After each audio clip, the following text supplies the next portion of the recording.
m'appelle Mika, du coup, voici ma ferme Permagraine qui est installée sur d'anciennes friches qui appartiennent à la ville de Rennes, des friches agricoles, anciennement agricoles, parce qu'il y avait en fait plein de petites fermes, des fermes de moins d'1 hectare qui cultivaient aussi des légumes. Je suis installé en tant que maraîcher, avec les principes de la permaculture. Moi, ça fait plus de 15 ans que je m'inspire de la permaculture sur mes jardins, en fait, sur mes projets même de vie. J'ai travaillé longtemps dans le milieu naturaliste, donc plus une approche écologue et naturaliste, ce qui m'a amené petit à petit à me poser la question de m'installer en fait sur une exploitation agricole.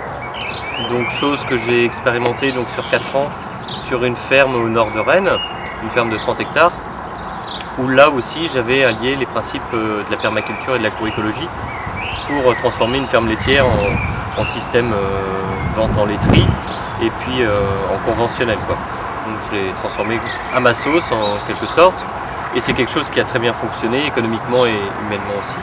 Par la suite j'ai cherché à me réinstaller sur un autre site pour différentes raisons et je suis arrivé sur Rennes-Prévalais, donc là où il y avait une certaine émulsion, justement une idée, en tout cas une envie d'installer des projets agricoles avec la ville de Rennes, quoi. Le jardin ici a été conçu pour créer différentes interactions, différents microclimats, donc il faudrait venir sur place pour bien comprendre les choses, mais tout a été réfléchi justement pour ce côté création de microclimats, de micro-écosystèmes, et puis de relier et d'interagir, de faire interagir tous ces lieux différents dans le temps, et pour arriver à une production de maraîchage, donc production principalement de semences et de plants, et aussi un petit peu de légumes que je vais essayer de valoriser de façon originale en inventant des modes de conservation. On n'invente rien, de toute façon on reproduit, mais en étant un petit peu plus original que de vendre simplement des légumes sur mon marché, quoi. Donc je m'inspire aussi beaucoup de la nature dans tout ce que je fais, donc j'utilise la nature et les plantes sauvages un peu partout, aussi bien en cuisine que dans les applications de jardin. La ferme est ouverte au public, donc régulièrement, sachant que cette ferme a été créée, donc il faut savoir qu'ici on est en fin mai, début juin, et donc au mois d'août dernier en fait c'était une friche encore, hein, donc c'est une ferme qui est toute récente. Donc la première année c'était une année vraiment pour redonner de la fertilité et de la vie au sol. Donc première année d'installation des êtres vivants du sol qui nous aident aujourd'hui à commencer la mise en culture, parce qu'on commence tout juste, hein. Et du coup bien sûr la ferme est ouverte, donc tous les vendredis après-midi et régulièrement quelques jours le week-end suivant les saisons, quoi.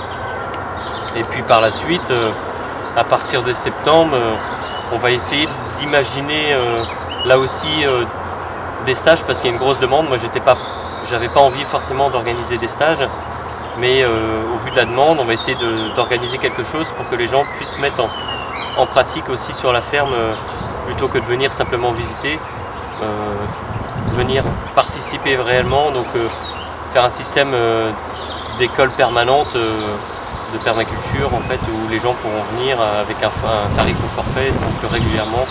On apprend beaucoup dans les livres, mais on apprend aussi surtout par la pratique de terrain, par l'échange avec ceux qui ont une expérience. Après, toute expérience est intéressante à partager, après elle n'est pas reproductible tout le temps, donc on essaye de partager des moments, puis après chacun est libre de cultiver son jardin comme il le veut, quoi.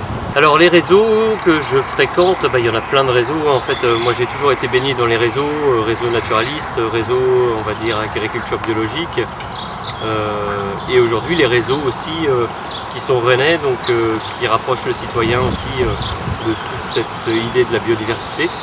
Donc il y a plein de réseaux. Un réseau qu'on essaye encore de monter sur Rennes, un réseau de permaculture.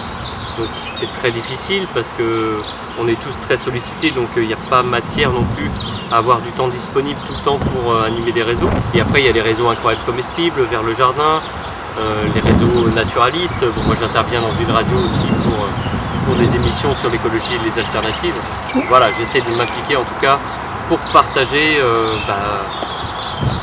mes expériences, pas mes connaissances mais mes expériences, et faire en sorte que petit à petit des gens se mettent à la pratique, se mettent déjà au jardinage, donc remettre les mains dans la terre pour des urbains, c'est quelque chose d'assez nouveau.